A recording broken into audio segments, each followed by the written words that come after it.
What's going on, guys? Brandon here. We are bringing this to you today, Friday, January 6th, Insurrection Day.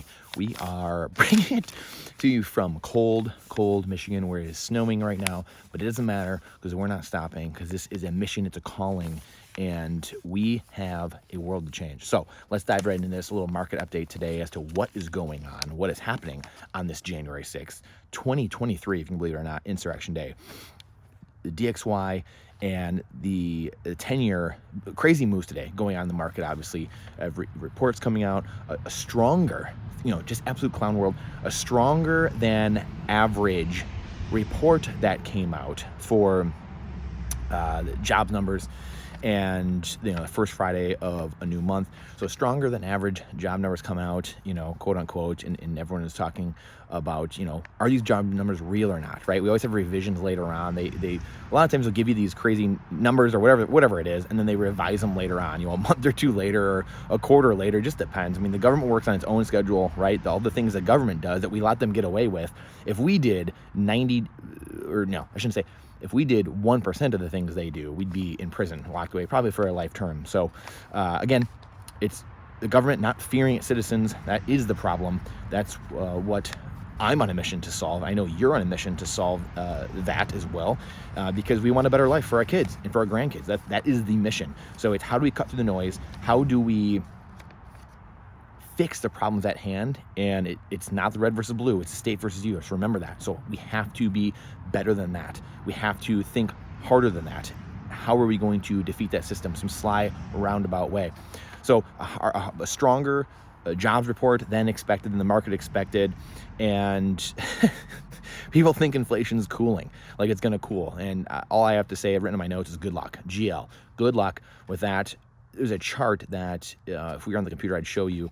It's that there's this famous chart about the Weimar Republic and the percentage change in inflation and the gold price back in the Weimar Republic in Germany 100 years ago.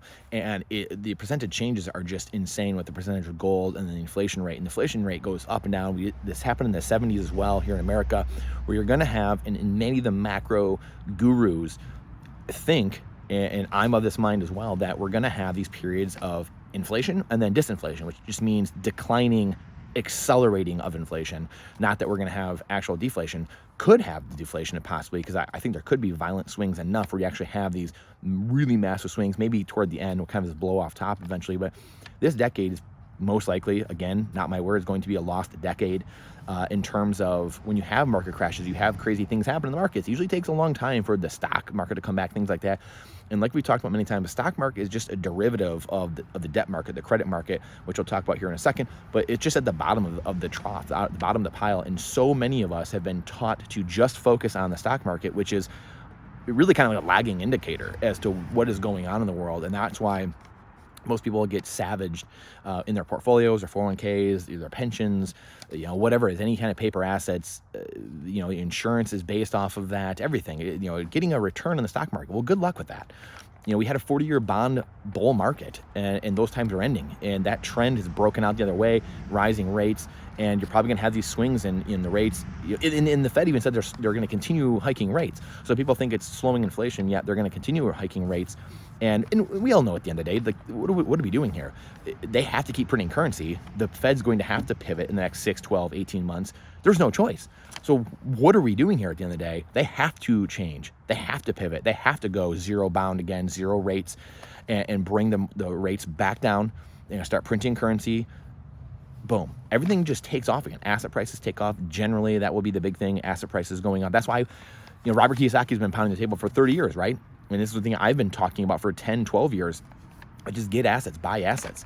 And this is where I finally came to the conclusion that Bitcoin was the best asset to buy. And again, this is not financial advice. This is freedom advice. The least interesting aspect about Bitcoin is the price, the fiat price of it. It is a monetary network, the hardest we've ever seen in human history, and the freedom it gives you, the uncensorable nature, the permissionless nature, the trustless nature. I don't have to trust if a bank's going to freeze something or not, or actually do the transaction. Is my wire going to get there? Nothing. It's code in the internet that if you have a connection to the internet in Tanzania or Thailand or Europe or America, Central America, South America, it doesn't matter. Doesn't matter. Can send value immediately, instantaneously, for fractions of a penny across the world. Never in human history we had that. So Clown World. Clown World continues in a really quick Clown World as well. McCarthy loses his, right before I came on here, it looks like 13th vote. And this is just hilarious to me. This is peak fiat Clown World. Our politicians can't even figure out how to debate, right? Actual debate in the country itself.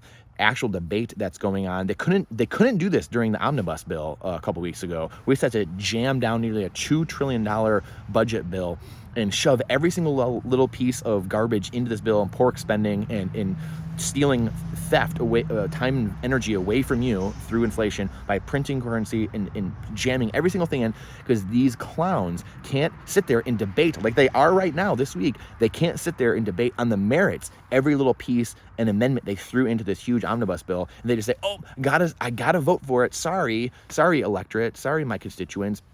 Gotta just go along with it because nothing would have got done otherwise. That's great. We don't need things done. This is Clown World. That people, good people, I know many people that believe, close to me and think more like me even. They're constitution-minded, freedom-minded. So many of those people even think, well, I mean, it's ridiculous. The government's not doing anything. That's amazing. The Founding Fathers set this country up so the government didn't get things done. Hence the 3 branches of government. Hence it being placed in Washington, literally in Washington, because it was a swamp. They didn't want people going there. We have got so far away from the founding principles of this country and what made us and gave us the foundation for the prosperity we have now, that it blows your mind. It blows my mind, because I went to school and studied this, not only formally, but also informally in my own education for the last 20 years of my life. We are so far beyond the pale. And it was a story for a different day and a video for a different day. But it's hilarious because the best thing for government and the best thing for freedom and for all people would be if these clowns kept trying to vote for the next year, the next 10 years, the next 100 years, and nothing got done. That would be incredible. That would be absolutely incredible. And Bitcoin fixes this. Bitcoin renders these people useless and moot. That's the best part of it. And it gives more freedom, more prosperity, more trust to the average person and to each other. We don't need government to do things for us. That is the problem. Government is the problem, as Ronald Reagan once said. It's not that we have too little government. It's that we have too much government, too many people in the way. The goalposts continually moving, bureaucracy, red tape. Does anyone think we're going the right direction? Why would we keep going the same direction when we just keep getting further and further and further into debt? Every single metric is going the wrong way. That is truly, truly mind-blowing to me. And again, this is the clown world that really our culture is in. We're over here thinking that that's a bad thing.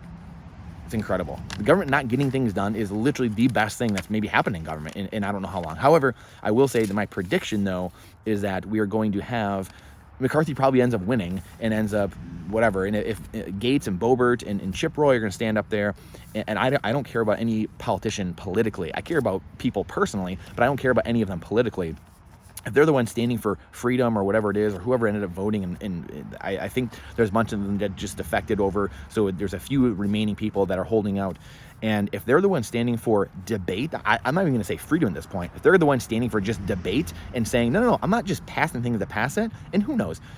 Part of me thinks that, hey, that's great. More power to them, but also it could be a setup as well. This could be very well be a setup where you have a couple fall people, 20 fall people, or 10 now, or 5, or whatever it is, and they just, you take the bullet as like, well, see, we got to pass more laws and more rules in Congress, so that way we can just jam things down even faster. Because look what these morons did and held things up for a few days. Heaven forbid. So again, we're being psyoped. We're being psyoped left and right. That's the point of this channel. We give the market updates now every day, and then do our couple videos every day. We do our blog, and please like and subscribe to the channel, like and subscribe to the blog as well. You'll see in the description. This is where we come together. I'm on Twitter all the time talking about this and the solutions to these problems. I thought it used to be politics and fighting balls and strikes and arguing those. No. Fix the money, fix the world. Separation of money and state. We've had decentralization. It's coming. It's inevitable. And Bitcoin will be the winner of that. It's proven to be the winner. It has all the properties. It has every single thing necessary. Now just time, more pain, and more education are needed. That's it. So we are almost there. We are getting there. I apologize for the crinkling of the paper. My hands are cold, so I'm trying to move a little bit. And we are in abject clown world, and you have to remove yourself from the system. That is, I've now, like I said, I've been studying this for 20 years and running businesses, investing, traveling all over the world with hockey, and I've seen this in every single place that I've been. You have to remove yourself from clown world, and you have to start fighting this conscience war, this culture war that's being fought, this psyop war, the cyber war, everything that's being fought on us. And I just said the other day, or earlier today to some people in some of the Twitter spaces, this is the end of the conspiracy theory. This is the death of the conspiracy theory the next year or two. I'm calling it right now, because every single conspiracy theory has come true. And conspiracy theories only exist because people in power neglect to be truthful, and neglect to show evidence, and neglect to have fair, justice and equal justice. That's the only reason conspiracy, if those things happen, you wouldn't have conspiracy theories. Conspiracy theory can be very easily eradicated, and it can, boom, here's the issue, boom, here's the evidence, truth. We can knock these things out one at a time. This is not a big deal. This is easily avoidable. However, because there's so much smoke, we know there's fire, and that's the problem with these people. And I'll just say as well that 1964 was the first recorded time, I believe it was in the New York Times, where conspiracy theory was brought up. This had to do with the JFK ordeal, we'll just say. And this was the first time, and it's not a coincidence. Not a coincidence. Remember, CIA, do not disregard coincidence. Just one time. Conspiracy theory isn't a conspiracy theory when you have thousands of examples, right? You can maybe say that if there's one thing, but even the CIA says, do not disregard coincidence. Do not do that, right? But it's not a coincidence that in 1964, we started removing silver, we started removing actual money from our coins. Not a conspiracy. Everyone talks about 1971 and decoupling gold from the paper, but 1964 was the first time the media started floating out conspiracy theory, trying to hide what was going on. Also the first time they started taking money out of our coins. So anyway, let's wrap this up here. The DXY, because of all what we just talked about happening, and people thinking all of a sudden, like, oh, inflation is cooling down, is going to be really good, so I'm jumping in the stock market. The DXY, the dollar relative strength, is down almost 2 points, it looks like here. So I've got these written down. So they're down big, really big moves in the stock market. Dow was up 700 points when I looked a little bit ago. The 10-year treasury, again, because the dollar's down, the 10-year yield has gone down. So people buying bonds, and that's most likely probably, big endowments, pensions, things like that. Central banks buying that and suppressing that rate, the yield there. So those are going down. So you have the easing there in those, and then you have Bitcoin going up. So you have Bitcoin and gold and silver and oil going up. You have commodities going up. And oil actually is, really it's just about 70 actually, so it's pretty shockingly low right now. And so, but all those commodities are going up. And like I said, the stock market is up 2 to 2.5%, the different indices there. So don't be psyoped at the end of the day. Question everything with boldness. This is what this channel is about. This is what I try to, I'm only human, but I try to live my life with first principles and nature's law and questioning everything with boldness. And that's the only thing we can do at the end of the day. And trying to triangulate truth by looking at all kinds of different sources, listening to all kinds of different people, doing my own research. And, it's the only thing we can do at the end of the day. And that's what I try to do. I try to come here and be a part of the signal and not the noise. And so if there is anything you think that I am missing, please share that you would like me to dive into, like me to talk about more. I truly think that this is a time that's going to try men's souls going forward, that as Thomas Paine wrote about, 250 years ago. And it's just a time to try men's souls. And we have to get right mentally, spiritually, physically, emotionally, because those are going to be the winners. As Alvin Toffler said as well in Future Shock, in his book 40, 50 years ago, the people who are going to be successful going forward are the people who can learn, unlearn, and then relearn. And we're entering with AI, with 3D printing, all the unbelievable things coming our way. We've never lived in such an amazing time. We have guns to protect ourselves, security. We can buy food storage, for crying out loud. We have land that we can own. We have Bitcoin and gold and silver where we can own our own money and become our own central bank and not be at the whims of governments or Genghis Khan coming in and just running over our village. We have the ability to protect ourselves in so many different ways. We've never had this before. So we live in the best time in human history. However, the governments are there. The WEF, the WHO, all the global alphabet soup of agencies, the UN, are here, and they are knocking on the door of slavery. And CBDCs, central bank digital currencies, this is coming. It's coming fast in the next year or two. And we've been warning about this for a number of years now. And please stay awake. Be wide awake, as Abraham Lincoln said, wide awake, because we are in a time that's trying men's souls, a culture war, a psyop, a cyber war, a war everywhere, a bio war going on everywhere. You have people with, some of them maybe have good intentions, and many of them don't. It doesn't matter either way, because a lot of them are doing bad things, and things will affect a lot of people, obviously. So stay alert, stay awake, and let's get to the finish line. Because once Bitcoin takes over, once the monetary system, once the money, because the money controls everything. This is why Bitcoin, this is why eventually I went from being a political person to all of a sudden being a gold bug in 2010 and loving silver and gold and thinking that was, we just got to get back to gold and silver and just got to educate the people. Well, good luck doing that. That's the George Gammon route. We're going to sue the Fed, things like that. Love George, but good luck with that. You're going to die trying. And so Bitcoin was a thing when I found it, 5 years ago, and then truly understood it about 2 or 3 years ago.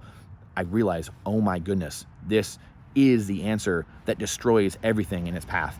It destroys all of their assets. It destroys all of the BS going on. It destroys all the grifting and the rent seeking from the political, the bureaucratic class, from the excess of lawyers, doctors, professional class. All these people that aren't doing a good job or running poor businesses, they will be back in the trades. There's no trade people. There's no skilled labor. They will be back doing actual work, providing actual value, actually manufacturing things here in this country as this ship is transitioned, or actually the ship goes under the waves, the fiat legacy Titanic, as we've been saying, and people have come off onto the Bitcoin life raft into a new monetary system, and we will build the new world, and people will start doing real jobs instead of, I'm just a financial guy, I'm a life coach, I'm a nutrition coach, I'm a fitness coach, I'm a whatever.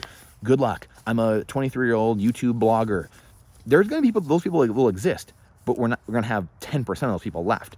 Only the good will survive, only the strong will survive, and all the other filth will be flushed out, and these people will become productive people in other parts of society where it's needed. That's the beauty of all this. So this video's gone very long. Friday video, little end of the day market update. We'll probably have another video or two as well, some other topics, but stay strong. Question everything in boldness, everything you see. Watch the mainstream media, watch alternative media, watch everything, get in Twitter spaces, get in everything. See what the common signal is, and you're gonna start finding the truth everywhere. And I just want us to start talking about our frameworks, to keep talking about our frameworks and how we look at the world so we can figure out what is truly going on and how to make the best choices for us and our family. So I appreciate you. Please like and subscribe to the channel. Like I said, to my Twitter is just Brandon_Gentili, and the blog. So check those out. Please share the video and tell us what you like, what you don't like in the comments, and what else we're missing, what we could do better. If you dislike it, please let me know. We can battle it out in the comments. I appreciate your time. It's the most important asset we have. It's the only finite asset we have, right? Just like Bitcoin. Bitcoin is time, and time is Bitcoin. The only fair trade we can make. This is not financial advice. It's freedom advice. And let me know. I'm also thinking of maybe starting a podcast. For years, I want to start a podcast. I started numerous different kinds of podcasts over the years, but I have one I've wanted to start, or maybe it'd be the name of this channel, who knows, but Band-Aids on bullet holes. And because I am very sick of treating the symptoms all the time. Our society loves treating the symptoms. Just a pop a pill here, pop a pill there, and just kind of fix things really quick. This crash diet, that doesn't work. That's how life works. Get to the root core of the problem. Stop putting Band-Aids on bullet holes. No one wants to talk about that because it's not fun. It takes a long time, whatever. Discipline, habits, paradigms, that's hard to change. I get it. And current events trump future trends, as they say, as Gerald Celente says. And this is why Rush Limbaugh is so, you see any news channels, everyone, this is why Rush Limbaugh is so impactful. And the people that talk about current events and can opine about those, they do very well. I can't stand current events, to be quite honest, because it's a lagging indicator. It's being reactive, right? So appreciate you following along, and I'm so excited for 2023 and what we're gonna do here. I look forward to seeing you on the next one.